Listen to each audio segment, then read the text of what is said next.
예수님께서 공적 사역을 시작하시면서 제일 먼저 어떤 말씀을 하셨는가, 어떤 일을 하셨는가 우리는 궁금합니다. 마태복음 그리고 마가복음을 보게 되면 공관복음에서 두 복음서는 예수님께서 천국이 가까웠다, 그러므로 회개하라, 하나님의 나라가 가까이 왔다, 회개하라, 이 말씀으로 공생애를 시작하신 것으로 기록이 되어 있습니다. 누가복음을 보게 되면은 근본적으로는 같지만 각도를 좀 달리하고 그 내용을 조금 풀어서 설명을 하고 있습니다. 예수님께서 자라나셨던 나사렛에 가셔서 회당에 들어가셨습니다. 거기에서 성경을 달라고 했는데 이사야서를 두루마리로 든 것을 달라고 했어요. 근데 거기에서 쭉 피시면서 한 곳을 지적해서 읽으셨습니다. 그게 공생애를 시작하셨던 일입니다. 근데 어떤 성경 구절을 읽으셨는가? 오늘 본문 말씀 앞쪽에 있는 이사야서 61장 1절과 2절을 읽으셨어요. 예수님께서 사람들에게 지금 주의에 집중을 받으시면서 이 일을 하셨습니다. 예수님은 읽으시고 사람들은 그 말씀을 들었습니다. 그 내용이 누가복음 4장 16절서부터 19절에 있는데 한번 그 내용을 함께 보겠습니다. 예수께서 자라나신 곳 나사렛에 이르사 안식일에 늘 하시던 대로 회당에 들어가사 성경을 읽으려고 서심해 선지자 이사야의 글을 들이거늘 책을 펴서 이렇게 기록된 데를 찾으시니 곧 여기서부터 이제 이사야서 61장 1절부터 2절 말씀이 기록이 되어 있습니다. 주의 성령이 내게 임하셨으니 이는 가난한 자에게 복음을 전하게 하시려고 내게 기름을 부으시고 나를 보내사 포로된 자에게 자유를, 눈먼 자에게 다시 보게 함을 전파하며 눌린 자를 자유롭게 하고 주의 은혜의 해를 전파하게 하려 하심이라 하였더라. 이렇게 기록이 되어 있습니다. 예수님은 성경을 굉장히 잘 아시는 분이죠. 예수님은 성령을 통해서 하나님의 말씀을 기록하게 하신 장본인이 되시기 때문에 그렇습니다. 근데 예수님께서 얼마나 성경을 많이 아셨는지, 특별히 성경 아셨다 하면 구약 성경일 텐데 40일 금식 기도를 마치시고 이제 마귀에게 유혹을 받으셨어요. 시험을 받을 때에 말씀으로 이겼다, 우리가 알잖아요. 한 예로 사람이 떡으로만 살 것이 아니요 하나님의 입에서 나오는 말씀으로 살 것이라, 이런 말씀으로 이겼는데 대부분 이제 이사야에서 나온 말씀인데 우리 예수님은 성경을 많이 아셨고 많이 암송하셨고 그리고 그 말씀을 잘 적용할 수 있는 능력이 있으셨어요. 적절할 때 말씀을 꺼내서 쓰셨다 이겁니다. 그러면 이 두 절밖에 되지 않는데 예수님께서 왜 여기에서 암송하실 수도 있는데, 그래서 말씀을 많이 아는 것과 나름의 권위를 드러낼 수도 있는데 사람들이 보는 앞에서 이 두루마리를 펴시고 여기를 읽으셨을까? 왜 이곳을 읽으셨을까? 우리는 나름 궁금해해야 합니다. 그것은 어느 정도 이제 의도적인 게 있는 것이죠. 주의를 환기시키는 겁니다. 시청각 교육을 시키는 거예요. 집중하게끔 하는 것입니다. 단순히 예수님이 하시는 말씀에 들리는 귀뿐만이 아니라 그 모든 과정을 통해서 함께 그 말씀에 집중하게 하는 거예요. 지금도 우리가 지금 집중해 가고 있습니다. 예수님이 읽으신 말씀, 이 말씀에 집중해 가고 있습니다. 이사야 61장 1절 2절 말씀에 집중해 가고 있습니다. 그게 뭐지? 어떤 의미지? 우리는 그런 질문을 갖게 된다는 것입니다. 어떤 의도를 갖고 이 말씀하셨는지 우리는 예수님께서 인용하신 그 말씀을 제대로 읽어보면 거기에 뜻을 알 수가 있습니다. 우리 그러므로 이사야서 61장 1절 말씀 보겠습니다. 앞쪽 부분만 보면 주 여호와의 영이 내게 내리셨으니 이는 여호와께서 내게 기름을 부으사 가난한 자에게 아름다운 소식을 전하게 하려 하심이라. 예수님께서 말씀하신 그 핵심이 무엇인가 하면, 지금 주의를 환기시키는 그 핵심이 무엇인가 하면 성령이 나에게 임했다, 나에게 하나님께서 기름을 부어주셨다, 그러므로 하나님께서 나에게 보내신 목적, 아름다운 소식을 전하게 됐다. 아름다운 소식을 누가복음 4장에 보면 복음이라고 이야기를 했어요. 나는 여기에 복음을 전하러 왔는데 그러므로 나는 기름 부은 자가 되었다. 여러분, 기름 부은 자, 크리스마스가 되면 우리가 항상 잘 이해가 되는 그 말, 또 이제 그 다음에 잊어버린다 할지라도 메시아가 기름 부음을 받은 자, 그런 뜻이에요. 히브리 말로. 헬라 말로는 크리스토스, 이것이 기름 부은 자입니다. 그러니까 기름 부은 자가 됐다는 것은 나는 메시아다 하신 것을 천명하는 것이죠. 너희들이 지금까지 메시아를 기다렸지, 이사야서 61장에 쓰여져 있는 그 메시아, 기름 부은 자가 올 거라고 했는데 그가 바로 나다. 이사야가 선언한 그 예언이 오늘 성취가 됐다. 나는 복음을 전하러 왔다. 이 말씀을 하시면서 공생애를 시작한 것입니다. 그때 당시에 우리는 예수님께서 이렇게 전하러 오신, 그 복음을 전하러 오신 그 의도를, 배경을 통해서 조금 더 정확히 알 수 있어요. 맨 처음에 이제 이사야서 61장에 쓰였을 때는 이스라엘 역사 가운데 가장 힘들었을 때거든요. 여러분, 나라가 망했습니다. 나라를 뺏겼어요. 정복을 당했어요. 그래서 이스라엘 백성들이 포로로 잡혀서 바벨론에 갔습니다. 바벨론은 그때 굉장히 강국이었어요. 소망이 없는 거예요. 그래서 바벨론 강가에서 우리가 울며 이런 것이 있잖아요. 이제 그게 성경의 말씀을 갖다가 어떤 사람들이 노래까지 불렀습니다. 그러니까 그들은 정말 매일매일 어려움을 당하면서, 육체적인 어려움을 당하겠지만 가장 어려운 것은 정신적인, 영적인 어려움이겠죠. 하나님, 우리는 하나님이 선택한 백성인데 어떻게 우리를 버리십니까? 부터 시작해서 우리의 죄악 때문에 우리가 이렇게 됐사오니 후회하기도 하고 회개하기도 하면서 그렇게 지냈겠죠. 그런데 상황은 어두운 거예요. 그 누구도 소망의 빛을 그들에게 전달할 자가 없다는 거예요. 그런데 그 환경 가운데서 가장 이스라엘 역사의 어두운 가운데서 이사야가 이 말을 전하는 거예요. 그러니까 그들에게는 소망이 되는 것이죠. 이 내용이 소망이 되는 것입니다. 그런데 예수 그리스도가 오셨을 때, 그때 당시에도 그 역사적인 배경을 보게 되면 굉장히 영적으로 어두울 때였습니다. 구약 역사가 끝난 다음에 예수님께서 오실 때까지 흑 역사예요. 한마디로 말해서. 가장 대표적인 예를 하나 들어드릴까요? 예수님이 오시기 전에 영적인 상태가 어떠했는지. 이스라엘 백성들이 하나님께 구별된 자들로서 제사를 드리잖아요. 제사를 드릴 때 레위기에 보게 되면 그 제사법이 엄청나게 정교하게 되어 있습니다. 아주 하나님께서는 예배 드리는 것을 그냥 널널하게 드리는 게 아니라 정말로 이렇게 드려라, 이렇게 하면 안 된다, 이렇게 하면 된다라고 하면서 예배를 흠양하시는 굉장히 까다로운 하나님으로 당신을 드러냅니다. 정성을 드리라는 것이죠. 그런데 예수님이 오시기 전에 이런 일도 있었어요. 예루살렘 성전에서 제사를 드리는데 돼지 피를 가지고 제단에다 부으면서 제사를 드리게 됐어요. 돼지가 어떤 것입니까? 코시어 푸드 있잖아요. 이스라엘 사람들. 코시어 푸드에서는 돼지고기 먹지도 않죠. 아시잖아요. 왜냐하면 부정한 짐승이니까. 양을 가지고, 비둘기를 가지고 드려야 할 그 신성한 곳에 돼지 피를 가지고서 드려야 됐어요. 그렇게 됐어요. 영적으로 그렇게 된 거예요. 의식 있는 사람들은 얼마나 안타깝겠어요. 어쨌든 암흑 시대에 예수님이 오셨어요.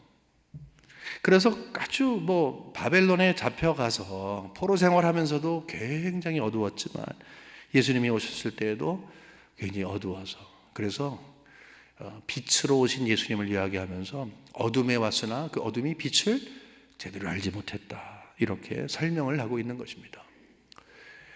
근데 복음이 온 거죠. 복음이 밝히러 온 것이죠. 어둠을 이길 수 있는 것은 빛밖에 없으니까. 근데 마찬가지죠. 21세기를 살아가면서 오늘 제가 연합소식에도 이 시대를 분별하라 하는 글을 썼는데, 이 시대를 보면 한마디로 우리 의식 있는 성도들을 이야기해요. 매우 영적으로 어두워졌다. 그냥 입버릇처럼 얘기하는 게 아니라 그것을 우리는 알고 있습니다. 근데 예수님이 재림하실 그거밖에 남지 않았어요. 정말 마지막 때를 맞은 것이 사실입니다. 지금 여기에서 우리가 소망을 가질 수 있는 게 뭐가 있습니까? 오직 이 시대의 소망은 예수님밖에 없는 것이고, 예수님이 이 땅에 오신 목적, 그 복음밖에 없는 거라는 것이죠. 제가 총각 시절에 시카고 다운타운에서 세탁소에서 일을 한 적이 있습니다. 근데 가끔 이상한 친구들이 옵니다. 외투로 이렇게 입고 딱 와가지고 눈빛이 좀 달라요. 그러면 소 안에 쓱 꺼내요. 그러면은 아주 반짝반짝 빛나는 금 목걸이, 금 시계 이런 거 갖고 왔고서 주위를 막 살피면서 이거 내 친구 건데 싼 값에 팔려니까 이거 빨리 사라고 아주 헐값에 판다 그래요. 여러분 그거 사야 됩니까? 말아야 됩니까? 가짜예요 그거. 100%가 중국에서 온 거예요 다 그거. 아니면은 작물이에요. 절대로 그런 거 사면 안 됩니다. 그 사람을 신뢰하지 못해요. 그 사람이 들고 있는 것도 신뢰하지 못해요. 그 사람이 신뢰할 만한 사람이라면 몰라. 그래도 사기치는 사람들이 많은데, 하지만 여러분이 잘 아시는 친구라든지 친척이라든지 아주 잘 아시는 분이 정말 좋은 것 같고 꼭 금은 보석이 아니라 아주 싼 게 있는데 결국은 쓰게 되는 건데 좀 요거 사두면 좋겠어. 그러면 그 사람을 믿고 그 물건을 믿어서 사게 되는 거죠. 당연히 그렇게 사게 돼 있죠. 그러니까 상대를 신뢰하느냐 신뢰하지 않느냐, 믿느냐 믿지 않느냐에 따라서 우리는 수지를 맞느냐 맞지 않느냐, 아니면 아주 큰 어려움을 겪게 되느냐 그렇지 않느냐 하는 것이 결정이 되는 것입니다. 흥미로운 것은 예수님께서 당신이 이렇게 선언을 하기 시작해서 나는 메시아다, 나는 이 땅에 온 것은 복음을 전하러 왔다, 이렇게 선언을 하시고 시작을 했는데 아주 처음서부터, 맨 처음서부터 사람들이 예수님에 대한 태도가 갈라졌다는 거예요. 둘 중에 하나예요. 예수님을 믿든지 믿지 않든지. 예수님을 믿는다는 건 뭐예요? 그가 전한 복음을 받아들이든지 받아들이지 않든지, 이렇게 둘 중에 하나로 지금도 세상에는 나눠져 있습니다. 우리는 다 예수님을 믿는 사람들이에요. 예수님을 믿었다고 하는 것은 그냥 예수님을 믿는 것으로 끝나는 게 아니에요. 믿었으니까 천국 간다 그게 아니에요. 그가 이 땅에 오신 목적, 즉 복음을 전해 주시러 왔는데, 아름다운 소식을 전해 주시러 왔는데 그 아름다운 소식을 지금 이 땅 살아가면서 누리고 있는 거죠. 여러분 그러므로 잘 생각을 해보세요. 나는 과연 예수님을 믿어요. 그리고 복음을 전해 받았어요. 그런데 정말로 내가 복음을 누리고 있느냐는 거예요. 예수님이 그것 때문에 이 땅에 오셨는데, 그것 때문에 나에게 은혜를 주시는데 그것을 내가 지금 누리고 있느냐. 구분을 해서 나는 예수 믿습니다, 저 사람들은 예수 안 믿지만 나는 믿습니다, 그렇게 끝나면 안 된다는 거죠. 나는 복음을 믿습니다. 십자가의 복음, 예수님이 죽고 다시 3일 만에 살아나는 것이 복음 아닙니까? 라고 아무리 잘 외워도 그 복음의 선포를 통해서 나를 근본적으로 하나님께서 은혜를 베풀어 주시고 변화시키시고 하나님의 사람으로 만들어 가시는 모든 과정 속에 누릴 수 있는 그것을 누리냐는 거예요. 예수님은 그러므로 내가 이렇게 이 목적을 가지고 왔다라고 이야기하면서 나는 복음을 전할 것이다 라고 이야기하며 계속적으로 이 일이 너희들 삶 속에 이루어질 것이다 라고 선포하고 있는 것입니다. 그 내용을 한번 우리가 살펴보죠. 여러분 이것을 누리시기 바랍니다. 나는 그것을 누리고 있는가? 나를 위한 것인데. 1절에 보게 되면 이런 말씀이 있어요. 주 여호와의 영이 내게 내리셨으니 이는 여호와께서 내게 기름을 부으사 가난한 자에게 아름다운 소식을 전하게 하려 하심이라. 가난한 자에게 아름다운 소식을 전하려 한다. 누가 이 말씀을 듣느냐, 복음을 듣느냐? 가난한 자가 듣는다는 것입니다. 다시 말해서 우리는 가난한 자라고 하는 것입니다. 우리가 가난한 자이기 때문에 복음이 필요하다고 하는 것입니다. 여러분 가난이라고 하는 것 경험해 보셨습니까? 우리 한국 땅은, 대한민국은 계속적으로 전쟁이 있었던 곳이고, 제가 굉장히 어렸을 때만 하더라도 한국 정말 못 살았거든요. 새마을 운동하기 전에 정말 못 살았습니다. 그런데 우리는 가난이 뭔 줄 알아요. 근데 가난하면 비참합니다. 가장 힘들 때가 뭡니까? 아이를 키우면서 아이들이 뭘 달라고 하는데 줄 게 없어요. 가난하기 때문에 그렇죠. 그 부모의 마음은 찢어집니다. 정말 가슴이 아픈 거예요. 그 경험하신 분이 있으십니까? 저는 경험해봤어요. 가난은 참 사람을 비참하게 만들고 아프게 만들어요. 그런데 영적인 가난이 우리에게 있어야 한다는 거예요. 가난이 뭔지를 안다면, 산상수훈에서 우리 예수님께서 말씀하시기를 너희들이 심령이 가난하면 복이 있다 이랬습니다. 가난한 것, 풍요하지 않은 것, 더 이상 필요 없는 것처럼 룰루랄라 살아가는 그게 아니라 가난한 것. 가난한 것은 무엇인가를 달라고 하고 무엇인가를 애절하게 기다리고 있는 것이지요. 누구의 도움을 간절하게 바라고 있는 것이죠. 아니면 내가 노력을 한다 할지라도 어떤 방법이든지 지금 부족한 것을 채워야 하는 그 환경, 여기서 심령이 가난하다 하는 것은 바로 이러한 고백을 드리는 거예요. 나는 하나님 없으면 살 수 없습니다. 영적인 갈증을 느끼는 것이죠. 복음이 필요한 자, 물론 복음이 필요한 자는 영적인 갈증 때문에 하나님께서 우리에게 은혜 주시지만 계속적으로 영적인 갈증을 우리에게 허락하시어서 복음의 파워를 계속적으로 뿜어낸다 하는 그런 의미입니다. 신앙생활은 복음으로 시작하는 것이고 복음으로 출발할 뿐만이 아니라 복음으로 과정 속에 계속 복음으로 가고 복음으로 맞추는 거예요. 다시 말해서 내가 가난한 자로 있었다면, 그래서 하나님께서 허락하시는 그 영적으로 채우시는 그 은혜가 나의 모든 것이라는 첫 번째 고백이 있었다면 계속적으로 그 고백을 해야 한다는 것이죠. 이제는 난 됐습니다, 하나님 필요 없습니다 하는 것이 불가능하다는 거예요. 왜냐? 그 갈증을 아니까. 이 마음속에 뻥 뚫려져 있는 안에 뭐가 있는데 그것을 내가 채울 수 없는 걸 아니까. 오직 하나님께서만 채울 수 있다는 걸 아니까. 그래서 하나님께 가는 것이죠. 복음의 능력을 붙들고 가는 것이죠. 복음의 능력에 붙잡혀 가는 것이죠. 그것이 우리의 기본적인 신앙의 패턴이 되는 것입니다. 가난한 자가 된다는 것은 우리는 여기서 우리를 비참하다는 그런 의미가 아니에요. 영광의 하나님 앞에 나는 비참한 자입니다. 나는 하나님 없이 살 수 없는 자입니다. 도와주세요. 그 위치에 있는 것입니다. 그 위치를 보게 되면 다시 한번 1절을 보게 되면 구체적으로 세 가지로 나와 있습니다. 다시 1절 봅니다. 중간부터요. 가난한 자에게 아름다운 소식을 전하게 하려 함이라. 그 다음에 세 가지 나와. 나를 보내사 마음이 상한 자를 고치고 포로된 자에게 자유를 주고 갇힌 자에게 노임을 선포한다. 이렇게 되어 있습니다. 세 가지죠. 마음이 상한 자에게 고침을 주고 포로된 자에게 자유를 주고 갇힌 자에게 노임을 준다. 이게 가난한 내 심령의 상태를 의식하는 자가 하나님께 나올 수밖에 없는 환경 속에 있는 거예요. 2018년도를 여러분 잘 지나셨잖아요. 근데 뭐 새해가 됐다 해서 새로워지는 게 있습니까? 하나도 없어요. 새롭게 하시는 것은 하나님의 은혜밖에 없어요.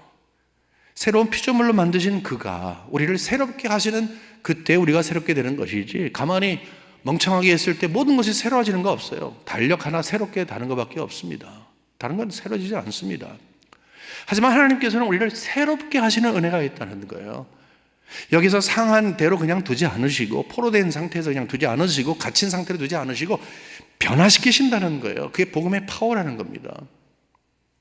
여기 마음이 상했다 이렇게 얘기하는데, 마음이 상했다는 그 의미는 마음이 깨졌다, 찢어졌다 하는 그런 의미예요. 여러분, 봉지를 사용하실 때, 아니면 무슨 상자를 사용하실 때, 가방을 드실 때 아래가 뻥 뚫려져 있는데 어떻게 그걸 사용합니까? 담아낼 수는 없잖아요. 우리 한국식 표현으로는 밑 빠진 독에 물 붓기 그런 거 있잖아요. 열심히 넣었는데 이게 어딜 왔어요. 근데 아래가 쭉 찢어져 있는 거예요. 아무것도 없는 거예요. 여러분, 우리는 유리와 같은 그런 마음을 갖고 있어요. 아주 아무것도 아닌 것에 마음 상합니다. 이게 영적인 일입니다. 사실은 아무것도 아닌 거에 마음 상해요. 여러분, 부부관계에 있어서 뭐 싸우실 때 있잖아요. 뭐 싸운다기보다 좀 다투는 거죠. 뭐 부부가 싸우겠어요? 뭐 이제 신경전 벌이고 그러죠. 사실 따지고 보면 아무것도 아니야. 정말 아무것도 아니에요. 근데 그 아무것도 아닌 게 마음에 딱 상처 들면 그 다음에 상대가 뭐라고 이야기든 들어오지 않습니다. 마찬가지예요. 원수 마귀는 우리의 마음을 상하게 만들어요. 상한 마음은 깨진 마음이고 찢어진 마음이에요. 담을 수가 없어요. 하나님이 평강을 주십니다. 아멘. 말씀을 주십니다. 아멘. 은혜를 주십니다. 아멘. 하지만 그것이 들어왔다가 그냥 쑥 빠져버리는 거예요. 담을 수가 없습니다. 상한 마음의 특징은 그 마음 속에 담겨져 있는 게 없어요. 은혜가 없는 거예요. 여러분, 이렇게 대화를 하다 보게 되면은 어떤 분이 그 마음 속에, 요즘 신앙생활이 좀 힘듭니다. 보면은 그 마음 속에 상처 투성이야. 찢어져 있고 깨져 있어요. 그거 담을 수가 없어요. 어떻게 거기에 뭘 담습니까?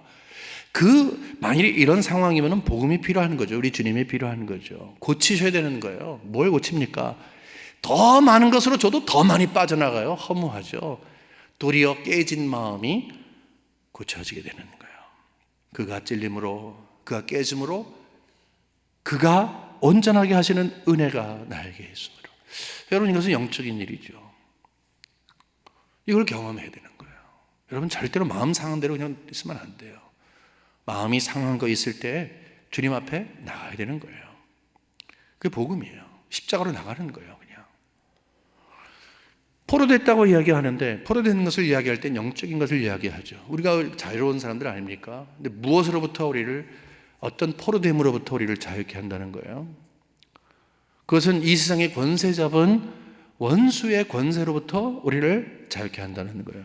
절대로 예수 믿는 사람의 생명을 원수 마귀가 어떻게 할 수 없습니다. 우리의 생명은 주님의 것이기 때문입니다. 여러분 안심하십시오. 그러나 문제는 뭐냐 하면, 우리보다 권세가 센 원수 마귀가 우리들을 누르기 시작을 합니다. 마음을 누르기도 걱정거리가 되고 근심거리가 되고, 이게 다 영적인 일이라는 거 아시잖아요. 그래서 내가 원하는 대로 내 삶을 살지 못해. 무엇인가 내가 아닌 다른 것이 나의 삶을 이끌어가고 있어. 멍청하게. 그게 바로 포로되는 것을 이야기하는 거예요. 복음밖에 없습니다. 예수님밖에. 여기에도 예수님께서 십자가에 달려 돌아가시면서 선언하신 게 있잖아요. 이거 다 끝이라고. 우리 예수님을 믿을 때 이런 사실을 믿어야 되는 거예요. 예수님 믿어서 복 주세요, 예수님 믿어서 잘 되게 해주세요. 여러분, 그 정도의 차원에서의 신앙은 주일학교 학생도 할 수 있는 거예요. 이제 예수를 믿음으로 그가 십자가에서 이뤄놓으신 그 놀라운 은혜를 내가 어떻게, 어떤 방법으로, 무엇을 누리는가 하는 것에 대해서 우리는 탐구를 해야 하는 거예요. 그 탐구의 핵심 가운데 정말로 내 삶이, 내 운명이, 내 목표가 그리스도 안에서 은혜 가운데 새롭게 설정이 되었다, 이것을 꼭 믿어야 되는 거예요. 여러분, 갇혔다 이렇게 얘기를 하는데, 갇힌 자에게 노임을 준다. 우리는 많은 순간 생각하기를 주위 환경 때문에 갇혀 있다고 생각해요. 여러분, 혹시 자녀 때문에 갇혀 있다고 생각하세요? 친구 때문에, 관계 때문에, 아니면 주위 환경 때문에? 그렇습니다. 그걸 갇혀, 우리를 가둬두는 것이 맞는 거예요. 근데 그 누구도 그 환경이 여러분을 가두어 두도록 힘을 쓸지는 몰라도 그 결정은 여러분에게 달려있는 거예요. 여러분, 똑같은 일을 경험해요. 똑같은 일을 경험하면서 어떤 사람은 아이고 이렇게 지나가는 사람이 있고, 어떤 사람은 그걸 다 마음에 담아둔 다음에 그것 때문에 그 문제와 그 사람을 주야로 묵상하는 사람들도 있어요. 그러니까 주의 말씀을 묵상하는 게 아니라 그런 것들을 자꾸 생각하는 사람들이 있어요. 여러분, 주위 환경 자체가 여러분을 가두는 게 아니라 여러분이 문을 열고 그것을 초대하는 거예요. 그 여러분의 결정입니다. 그것은 여러분 스스로 여러분을 가두고 있는 거예요. 누구도 환경이 여러분을 가두어 두도록 시험을 하고 노력을 할지는 몰라도 그것을 이길 수 있는 것, 그것을 열어서 초청해서 여러분이 여러분의 문제로 삼을 수 있는 그것은 바로 여러분의 것입니다. 근데 우리 힘들잖아요. 연약하잖아요. 그게 잘 안 돼, 그게. 그러므로 복음이 필요한 것이지요. 복음이 우리에게 와서 기준을 새롭게 세워놓는 것이지요. 그리고 우리를 담대하게 하는 것이지요. 여기에 대해서는 조금 후에 말씀을 드리도록 하겠습니다. 여러분, 우리는 세상 살아가면서 크고 작은 어려움, 상처를 가지고 살아가고 있어요. 정말 그렇습니다. 그렇지 않습니까? 남들에게 말하지 못하는 그런 어려움이 우리에겐 다 있어요. 우리는 그거를 기도 제목이라 얘기하고 십자가라고 이야기를 합니다. 근데 사실은 그거 여러분의 신앙을 힘들게 하는 경우도 상당히 많습니다. 만일에 여러분 힘들다 생각하시면 힘들지 않은 것처럼 보이지 마세요. 그거는 용기 아닙니다. 그것은 비겁한 일입니다. 그거는 어리석은 일입니다. 그러나 사람들에게 보이지 마십시오. 하나님 앞에 보이십시오. 수고하고 무거운 짐진 자들아 다 내게로 오라. 이 말씀을 한번 묵상해 보십시오. 우리는 수고하고 무거운 짐진 자예요. 왜? 아무리 생각을 해도 마음이 깨져요. 아무리 생각해도 나는 포로가 됐어요. 아무리 생각해도 나는 갇힌 바 되었어요. 이유가 무엇이고 근원이 무엇이고 왜 그렇고 누구 때문에 그렇고 상관이 없어요. 내 마음이 편안하지 않아요. 그러면 수고하고 무거운 짐진 자예요. 그때 주님 앞에 나가는 거예요. 십자가의 능력이 바로 그거예요. 복음의 능력은 우리를 그에게 나오게 하고 나온 자들에게 하나님께서 변화를 주시는 거죠. 그것 때문에 예수님이 오셨다는 거예요. 자, 보십시오. 예수를 믿는 것은 그가 전한 복음을 수용하는 거예요. 그가 전한 복음이 무엇입니까? 우리를 변하게 하는 거예요. 우리의 마음 상한 것을 고치시고 포로된 것을 자유하시고 또 나아가서 우리가 갇힌 자가 되었을 때 우리를 놓이게 하시는 그것이 바로 복음이에요. 여러분, 그것을 누리고 있냐 하는 것입니다. 누리셔야 한다는 것입니다. 여러분, 하나님은 쪽집게이시죠. 우리에게 가장 필요한 것이 뭔지를 아십니다. 그래서 이 표적을 이렇게 딱 해서 우리가 예를 들어서 동그라미를 몇 개 그려서 이제 맨 가운데는 만점, 바깥에는 뭐 몇 점 해갖고 탁 던져갖고 닷을 던지잖아요. 그럴 때 누구든지 가운데를 딱 맞추려고 해서 합니다. 근데 그게 잘 안 돼요. 근데 하나님은 표적을 정하시면 그대로 탁 맞추신 분이라는 것을 우리는 알고 있습니다. 하나님은 맞춤형으로 우리를 대하십니다. 근데 하나님께서 가장 복음을 통해서 우리에게 주시고자 하시는 것이 무엇이냐? 이 변화를 통해서 주시고자 하시는 것이 무엇이냐? 그 맞춤형이 무엇이냐? 우리에게 위로 주시기 위한 거예요. 수고하고 무거운 짐진 자들아 다 내게로 오라. 내가 너희를 위로하겠다. 그 위로하는 거예요. 여러분, 세상에 위로를 받기 위해서 우리는 많은 방법을 선택합니다. 여러분, 위로받기 위해서 누구에게 갑니까? 어떤 방법을 선택하십니까? 진정으로 위로를 받고 계십니까? 위로 받으셨다고 생각하십니까? 위로가 얼마나 지속이 됩니까? 복음을 누린다고 하는 것은 그가 이 땅에 오신 목적이 우리에게 위로를 주시는 것이기에 우리는 예수님 안에서 위로를 누리고 있습니다. 우리 2절 보겠습니다. 여호와의 은혜의 해와 우리 하나님의 보복의 날을 선포하여 모든 슬픈 자를 위로하되. 여기에서 그림을 좀 우리가 그려야 되는데 이 두 가지를 통해서 위로하신다고 합니다. 하나는 은혜의 해를 선포하고 다른 것은 보복의 날을 선포한다고 합니다. 선포가 두 가지예요. 은혜의 날을 선포하는 것은 무엇이고 또 은혜의 정반대가 되는 보복의 날을 선포하는 것은 무엇입니까? 은혜의 해, 보복의 날. 이것은 여러분 옛날에 살 때 성을 쌓고 살았잖아요. 둥그랗게 성을 쌓고 있을 때, 특히 중세에 이렇게 했을 때 성이 이렇게 쫙 올라지게 되면은 든든하잖아요. 안심한 가운데 성 안에 있는 사람들은 편안하게 삽니다. 하지만 그 성이 뭐 이렇게 막 무너지게 되고 뭐 자꾸 뚫리고 그렇게 되면은 다들 불안불안하죠. 그러니까 하나님은 은혜의 해를 선포하는 것은 그 성 안에서 사는 사람들에게 회복을 허락하시는 것이고, 이 보복의 날은 성을 이렇게 잘 쌓아서 안심시키시는 하나님의 은혜가 있습니다. 회복과 안심입니다. 설명을 드릴게요. 여러분, 우리가 다 알고 있는 이야기예요. 은혜의 해라고 하는 것은 바로 이 주빌리, 이 희년을 이야기합니다. 저희가 지난 9월서부터 1년 동안 희년을 선포하고 있습니다. 지금 이제 우리가 희년을 계속하고 있는 거예요. 1년 동안 가는 건데, 이 희년이라고 하는 것의 핵심이 무엇입니까? 이스라엘 백성들이 경제 생활을 하다 보게 되면 잘 사는 사람, 못 사는 사람이 있어서 못 사는 사람이 무엇인가 채무의 관계에 있어서 내가 갖고 있던 땅을 팔기도 하고 남의 꾸기도 하고, 그래서 나중에 그걸 갚지 못하면 그 사람의 집에 노예로 들어가게 됩니다. 근데 50년 딱 돼서 희년, 주빌리를 알리는 나팔이 불기 시작하면 내가 남의 문서 갖고 있던 건 내 거가 아니라는 거예요. 주인에게 돌려주는 거예요. 희한한 거죠. 회복입니다. 내가 노예로 살고 있지만 다시 내 가정으로 돌아갑니다. 회복입니다. 근데 예수님께서 오신 말씀이 뭔가 하면 나는 이 주빌리, 희년을 선포하러 왔노라 이렇게 이야기하는 거예요. 이것이 구약시대의 이야기인 줄 알았는데 예수님이 희년을 완성하신 분이다. 나는 주빌리, 이 희년을 완성하는 장본인이다. 이런 말씀을 하고 있습니다. 그 핵심에는 회복을 이야기하는 거예요. 어떤 회복일까요? 그리고 여기에서 보복의 날을 이야기합니다. 보복의 날은 대상이 있어야 되잖아요. 보복은 정말 보복입니다. 어떤 보복을 이야기할까요? 자, 보겠습니다.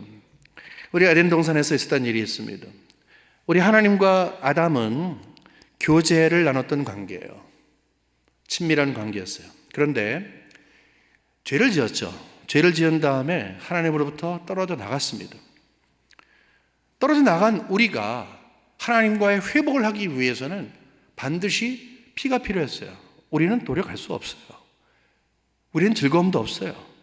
하지만 예수 그리스도가 십자가에 달려 돌아가심으로 우리가 페이해야 하는, 우리가 지불해야 할 것을 대신 지불을 하시는 거죠. 그래서 주빌리, 이 희년의 핵심은 다시 하나님과의 관계를 회복하는 그 기쁨을 누리는 것에 있는 거예요. 뭐 땅 문서가 어떻게 되고, 뭐가 옛날에 갔던 게 돌아오고, 뭐 찌그러진 거가 회복되고, 이것도 우리가 나름의 의미를 두지만 가장 소중한 것은 이 희년의 가장 중심을 둬야 할 것은 하나님과의 관계의 회복입니다. 결국은 예수 그리스도 아니고서는 우리는 계속 하나님과 원수로 지내지 않았습니까? 지금? 근데 예수님이 계시기 때문에 그가 복음을 전해 주시는 거예요. 우리는 예수를 믿음으로 복음을 받아요. 복음의 내용은 하나님과의 다시 친교가 가능한 거예요. 회복이에요. 이것이 우리에게 큰 기쁨이죠. 가장 큰 기쁨이 아닙니까? 그것 때문에 예수님이 길이 되시어서 나를 밟고 가라. 그래서 우리는 십자가에 완성된 그 은혜를 통해서 하나님과의 깊은 교제가 가능한 것입니다. 근데 여러분, 거기에서 멈추는 것이 아니에요. 여기 보복의 날이라고 하는 것은, 보복의 대상은 원수 마귀입니다. 결국은 하나님과의 관계를 떨어뜨리는 것은 마귀이죠. 유혹을 한 거예요. 그런데 그뿐만이 아니라 그 이후로 예수 그리스도가 오시기 전까지 이 세상을 장악을 했죠. 원수 마귀는 굉장히 파워풀합니다. 아시잖아요. 영의 세계에 눈을 뜨게 되면 끔찍한 것입니다. 하지만 십자가는 뭘 이야기합니까? 한편으로는 우리에게 하나님께 갈 수 있는 회복의 길을 열어주었지만, 또 동시에 원수 마귀에게는 넌 끝이야 임마 라고 하면서 이제 영원히 원수 마귀의 힘을 이기신 우리 예수 그리스도, 특별히 부활을 통해서 사망을 이기시고 사망의 근원되는 그 원수 마귀를 이기신 하나님의 능력을 우리는 십자가에서 발견하는 것입니다. 그러므로 복음은 우리에게는 기쁨이요, 원수 마귀에게는 절망이에요. 이 마지막 때를 맞아서 원수 마귀는 끊임없이 우는 사자와 같이 우리를 삼키려고 다녀요. 마지막으로 지금 기승을 부리고 있는 거죠. 마지막인 걸 알고 있는 거예요. 마지막입니다. 그러므로 좀 전에 이야기할 때 세상은 두 가지 종류의 사람들이 있다고 그랬습니다. 예수를 믿는 사람, 안 믿는 사람, 복음을 받아들이는 사람, 받아들이지 않는 사람.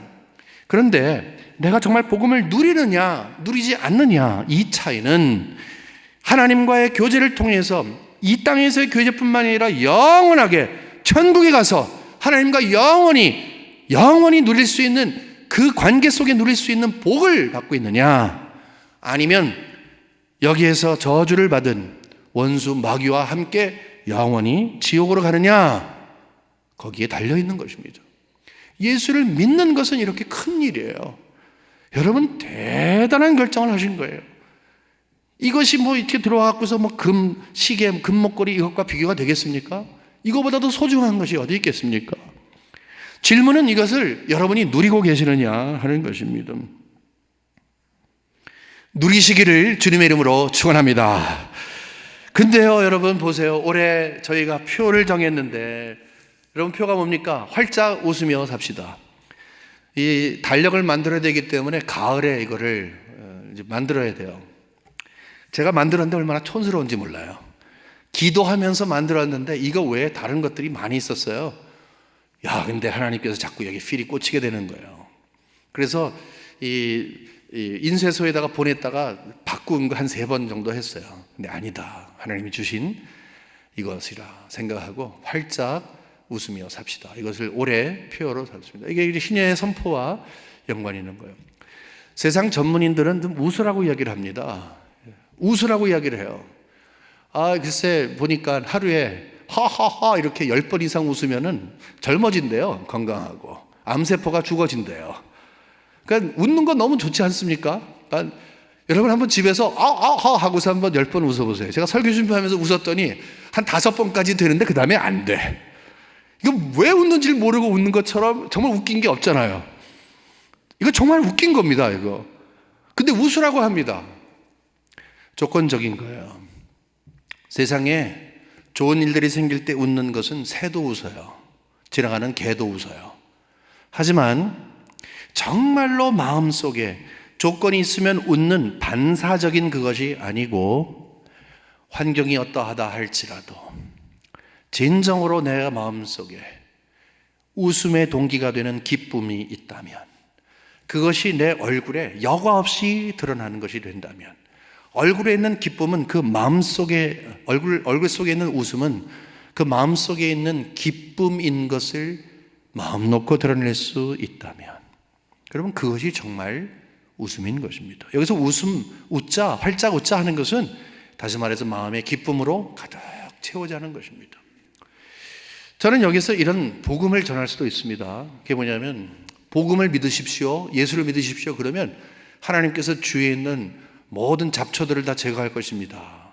하나님께서 여러분의 우스소리가 되는 모든 걱정거리를 다 숨죽여 주실 것입니다. 제가 이런 복음을 전하면 저는 가짜 목사입니다. 왜냐하면 현실이 그렇지 않은 것뿐만이 아니라 그게 복음이 아니기 때문에 그렇습니다. 하지만 하나님이 하실 수 있는 것은 내 안에서 역사하시는 것입니다. 나를 근본적으로 웃도록 나에게 기쁨으로 채워주시기 때문에 환경과 상관없이 나를 향해서 마음을 여시고 눈을 여시고 그가 나에게 기쁨으로 채워주신다면 환경 상관없잖아요. 그것이 정말 복음입니다. 복음은 나를 향한 좋은 소식입니다. 여기 3절 말씀을 보겠습니다. 무릇 시온에서 슬퍼하는 자에게 화관을 주어 그 죄를 대신하며 기쁨의 기름으로 그 슬픔을 대신하며 찬송의 옷으로 그 근심을 대신하시고 이랬습니다. 여러분, 죄 대신 화관, 죄라는 것은 그때 당시의 사람들은 슬프면 막 죄를 뒤집었어요. 여러분, 태우다가 남은 시꺼먼 죄 있잖아요. 그러니까 이 사람이 사람인지 뭔지 그게 뭐예요? 나는 슬픕니다. 죄를 막 뒤집었었어요. 화관이라고 하는 것을 원어적으로 보게 되면 아름다움이라는 거예요. 하나님이 찾아오시는 거예요. 그건 네 모습이 아니다. 죄를 거두어라. 너는 아름다운 사람이다. 여기 대신이라고 하는 거예요. 죄를 가져가시고 아름다움으로 선사하시고, 그게 하나님의 은혜이죠. 슬픔을 가져가시고 기쁨의 기름을 부어주시고, 기쁨의 기름 성령께서 우리에게 역사하시도록 하시고, 그게 진짜죠. 거기에 끝나질 않는 거예요. 하나님은 우리에게 은혜를 주시사 근심을 가져가세요. 그 대신 찬송의 옷을 입혀주시는 거예요. 여러분, 찬송의 옷을 입혀주시는 거예요. 그냥 찾아오시는 것만도 감사한데, 그냥 옆에 계시는 것만도 감사한데, 가져가시고 그 대신 다른 것을 주시는 거예요. 죄를 가져가시고 슬픔을 가져가시고 근심을 가져가시고 우리의 화관을 주시며 기쁨으로 채워주시고 무엇보다 찬송의 옷을 입혀주시고, 여러분, 이것이 바로 복음이에요. 예수를 믿으면 복음을 받습니다. 복음을 받으면 이것을 누리는 거예요. 조금 전에 본 것처럼 우리가 마음의 상처를 치유하시고, 우리가 포로된 자에서 자유를 주시고, 나아가서는 우리에게 갇힌 자에게 노임을 주시는 그 은혜가 구체적으로 우리의 삶에 오시어서 나에게 아주 밑바닥에 있을 때, 나에게 가장 고독해 있을 때, 홀로 어떻게 할지 모르는 그런 환경 가운데 있을 때, 주의 환경 가운데에서 둘러싸여져서 당황하고 있을 때 친히 오셔서 우리에게 말씀하시는 그 약속, 여러분, 그게 복음입니다. 복음은 우리에게 이렇게 놀라운 역사를 주십니다. 예수님이 우리의 주인으로 계시기 시작한 다음부터 우리에게 큰 변화가 생겨요. 여러 가지 변화가 있는데 그 가운데 찬송이 달라진다는 거예요. 말씀과 기도에 대해서 우리가 잘 알고 있지만 찬송이 달라지는 거예요.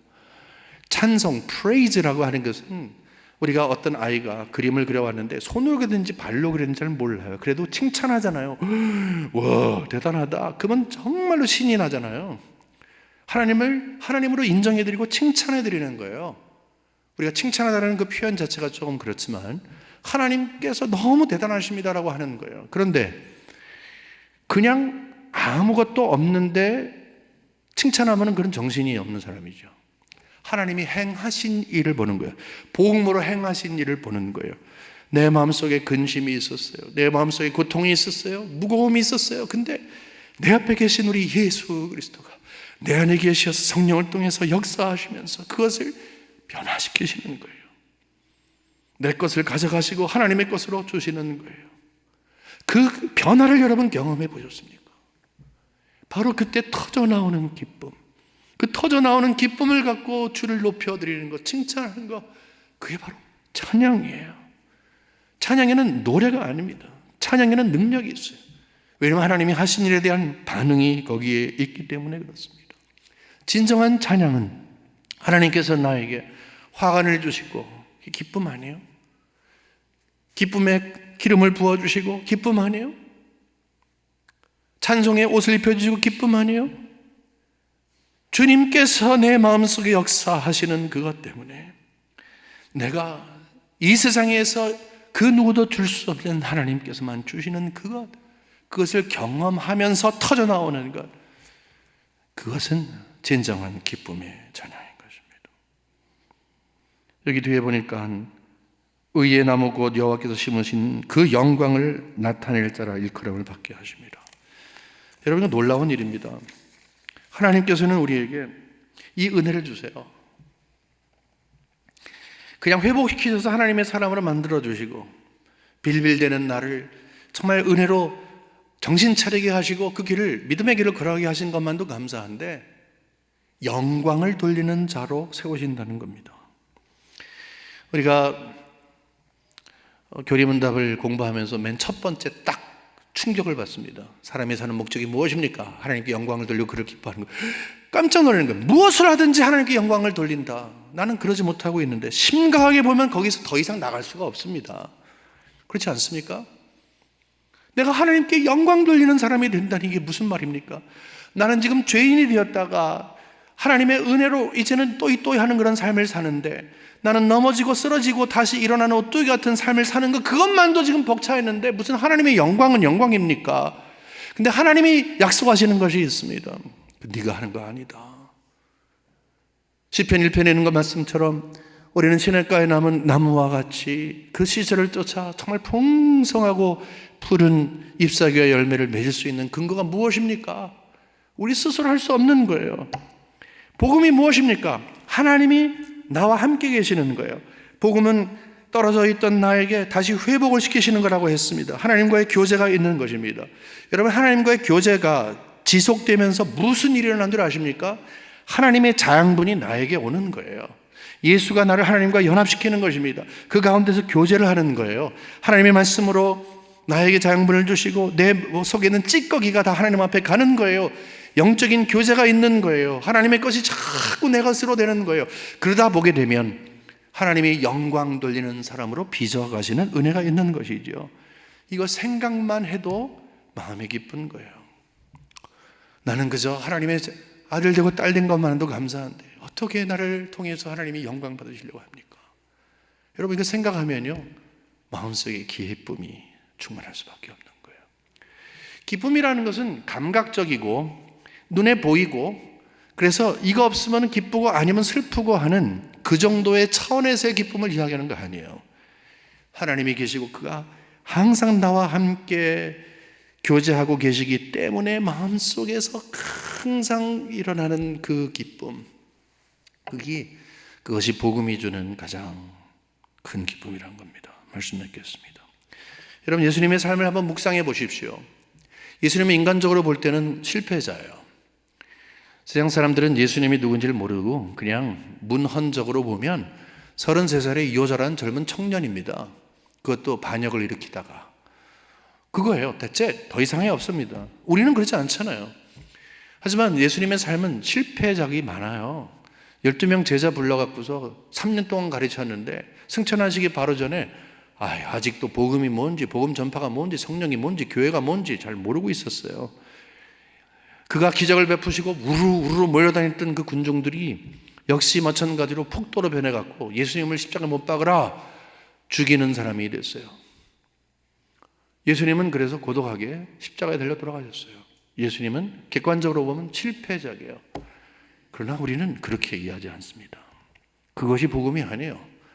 예수님이 이 땅에 오신 것은 죽으러 오신 거예요. 그런 모습으로 죽으러 오셨습니다. 그런데 거기 목적이 있었다는 거예요. 그 목적에 이루기까지, 그리고 목적을 이루어서 완성할 때까지 우리 예수 그리스도는 한 가지 우리에게 주신 모범이 있어요. 끊임없이 하나님과 영적인 교제를 하는 거예요. 모든 환경 가운데 그랬어요. 심지어는 십자가 되러 돌아가실 때까지. 그래서 성령께서 그를 인도하시잖아요. 탄생세부터 십자가 되러 돌아가실 때 시편 22편 말씀, 아버지여 하나님이여 왜 나를 버리시나이까, 이렇게 시작되는 시편 22편을 외우지만 뒤에 가게 되면 하나님을 찬양하는 것으로 끝나요. 다시 말해서 예수 그리스도는 십자가에서도 하나님을 찬양을 했었던 거예요. 프레이즈를 했던 거예요. 하나님을 인정했습니다. 마음에 기쁨이 있었다는 것이지요. 그게 바로 비밀입니다. 근데 그분이 우리를 초대하는 거예요. 2019년에 매일매일의 삶 가운데 여러분 꽃길 걸어갑니까? 그거 아니에요. 우리는 꽃길 걸어가는 거 아니에요. 십자가 길을 걸어가는 거예요. 골고다로 올라가는 거예요. 힘들어요. 우리는 힘든 세상을 살아갑니다. 예수님이 그것으로 초청하셨기 때문에 그래요. 십자가를 지고 내 자신을 부인하고 나를 쫓으라 말씀하셨잖아요. 그게 우리의 삶이에요. 그런데 그럼에도 불구하고 십자가 길을 걸어가면서도 예수님께서 보여주신 그 모범이 우리의 모범이 되어야 된다는 거예요. 그게 뭐예요? 끊임없이 하나님과의 아름다운 친교를 통해서, 이 세상 사람은 잘 모르겠지만 이 세상과 나는 간 곳이 없고 구속한 주만 보이도다. 하늘에서 내려오는 평강과 위로가 내 마음속에 있을 때 고쳐진 마음속에 그것이 가득 채워지게 되고, 그 복음의 능력을 통하여서 하나님이 누구인지를 분명히 알고 내가 왜 이 세상에 살아가는지를 분명히 알고 거기에 목적이 분명하게 설정이 된 다음에는 환경 보지 않습니다. 매일매일 숨쉬는 순간마다 공급하시는 하나님을 보는 거예요. 우리가 어디 가더라도 GPS가 연결되어 있으면 모르는 길을 걸어가도 안심합니다. 어떤 환경 속에 있더라도 하나님과의 영적인 교제가 되고 통로가 있어서 그분이 내 마음을 만져주시고, 그러므로 그가 나와 함께 동행하신 것을 알고 그분이 나를 책임져 주신다는 그냥 뜬구름이 아니고 그냥 대충이 아니라 경험적으로 그것을 알게 되면 그 하나님을 찾게 되죠. 가난한 마음을 끊임없이 갖게 되는 것입니다. 그러므로 우리에게 필요한 것은 믿음입니다. 이렇게 신령한 것으로 우리에게 복음의 능력을 주시는데 믿음이 있어야, 믿음의 은혜를 우리가 받아야, 그 선물을 받아야 그것이 나의 것이 되는 것입니다. 지금 내가 경험하고 있는 모든 것들, 이제 2019년이 됐다고 해서 새로워지지 않는 모든 삶의 환경들, 그런 모든 것들은 하나님의 큰 그림 안에서, 하나님의 큰 그림 안에서 필요하니까 생겨난 것이다. 하나님을 그 신실한 것을 분명히 믿어서, 하나님 왜 그렇습니까? 질문하기 이전에 하나님은 큰 그림 가운데 필요한 것을 나에게 주심으로 이것을 내가 믿음으로 이기겠나이다. 그런데 환경을 이기는 게 아니에요. 여러분이 마음으로 항상 하나님으로 채워지는 복음의 능력으로 이겨가는 것이죠. 여러분 상황을 맡기십시오. 하나님과 깊은 영적인 교제를 가지십시오. 성령 충만하십시오. 그거밖에 길이 없습니다. 그럴 때 하나님은 약속을 주십니다. 우리에게 기쁨으로 채워주시고 그것이 활짝 웃는 우리의 웃음으로 드러날 것입니다. 여러분의 개인의 삶 가운데 항상 웃음의 꽃이 피시기를 주님의 이름으로 축원합니다. 여러분의 가정이 웃음의 꽃으로 채워지기를 주님의 이름으로 축원합니다. 우리 교회가 만발하는 웃음의 꽃으로 주님께 영광 돌리기를 주님의 이름으로 축원합니다. 기도하겠습니다.